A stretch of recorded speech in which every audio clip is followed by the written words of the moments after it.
Hello বন্ধুরা, আসসালামু আলাইকুম।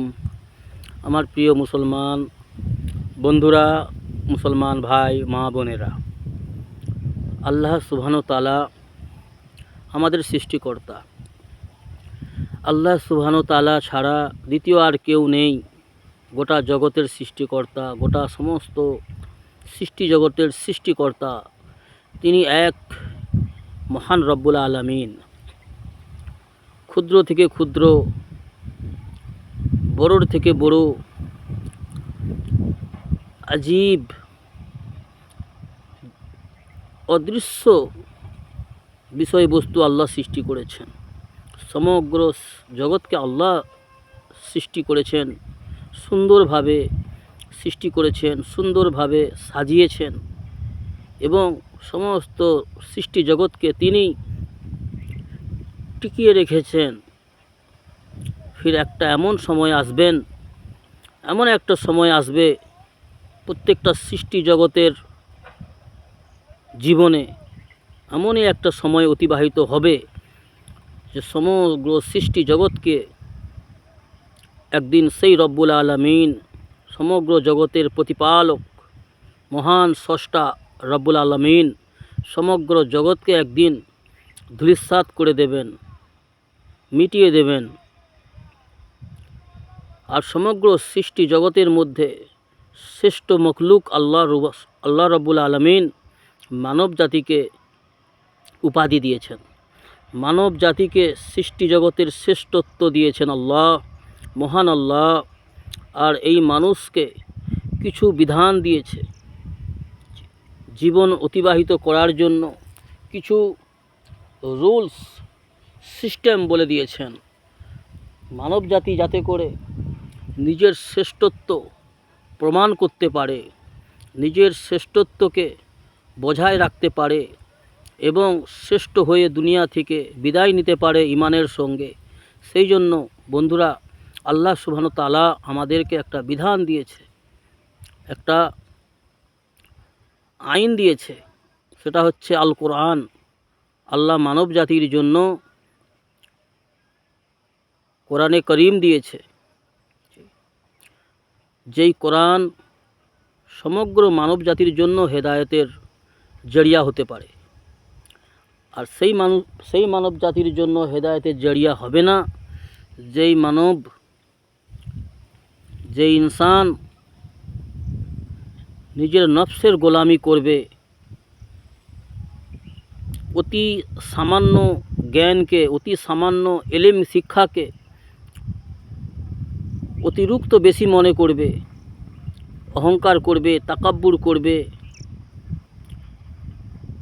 অন্যের উপর হিংসা করবে,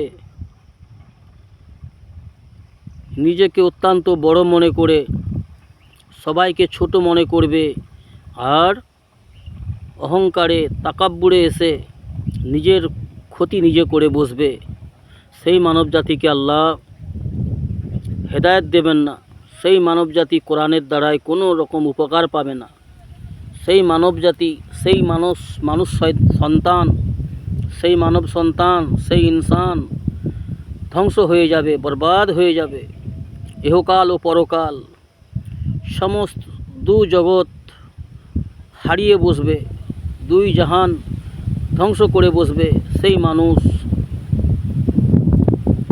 যারা আল্লাহর বিধানকে মানবে না, সৃষ্টিকর্তাকে স্রষ্টা বলে মানবে না, অহংকারী যারা, সে চায় যেই বিষয়েই অহংকার করুক, রূপের দিকে হোক, পয়সার দিকে হোক, শিক্ষার দিক থেকে, যেই বিষয়েই নিজেকে কেউ অহংকারী মনে বানাবে, অহংকার করবে, হিংসা তাকাব্বুর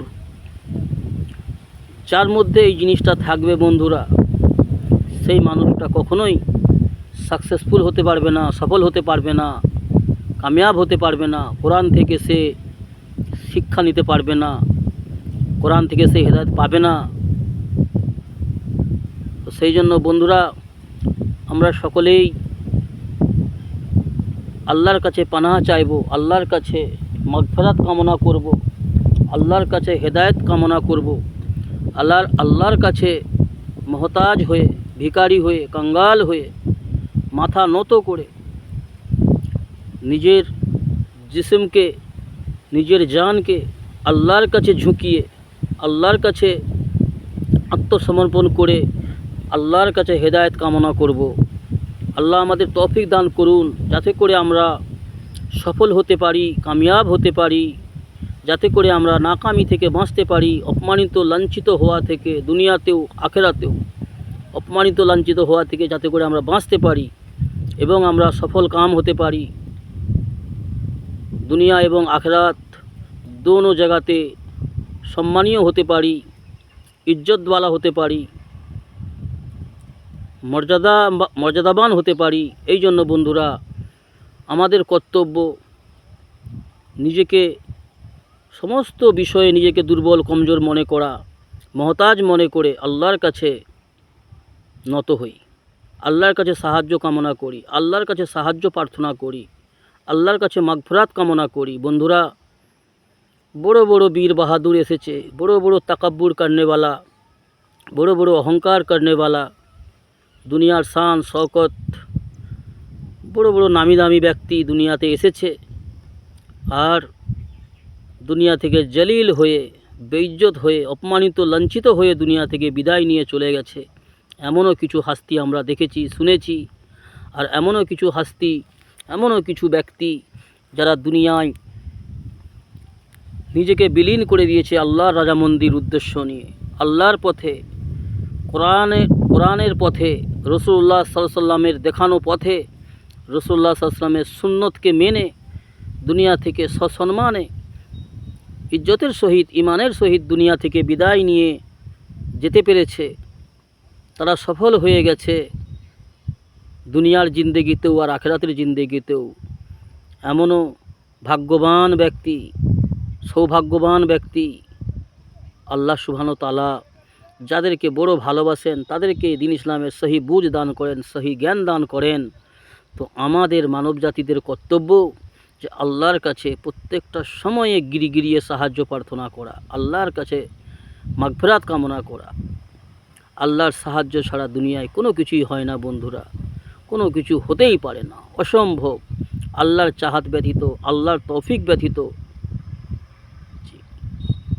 সম্ভব নয়, কোনো কিছুই সম্ভব নয়, কোনোভাবেই সম্ভব নয়।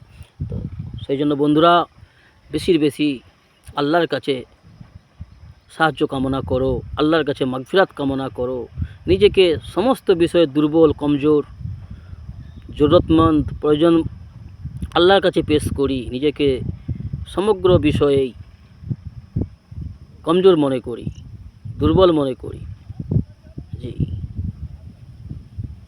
আর নিজের মধ্যে যেটুকু ভালো জ্ঞান আছে, নিজের মধ্যে যতটুকু ভালো গুণ আছে, সেইগুলো অন্যদের মধ্যেও প্রচার করি, অন্যদের মধ্যেও বিলীন করার চেষ্টা করি, অন্যদেরকেও ছড়িয়ে দেওয়ার চেষ্টা করি, যাতে করে আমার আপনজন, আমার আত্মীয় স্বজন, আমার ভাই, আমার ফ্যামিলি, আমার পার্শ্ববর্তী, আমার পাড়ার সমস্ত বা গোটা পৃথিবীর সমস্ত ভালো মানুষ যারা, যাতে করে তারা কিছু ভালো জ্ঞান হাসিল করতে পারে এবং তারা যেন ভালো পথে, আল্লাহর রাজামন্দির পথে চলতে পারে, রাসূলুল্লাহ সাল্লাল্লাহু আলাইহি ওয়াসাল্লামের জীবনকে নিজের জীবনে বাস্তবায়ন করতে পারে।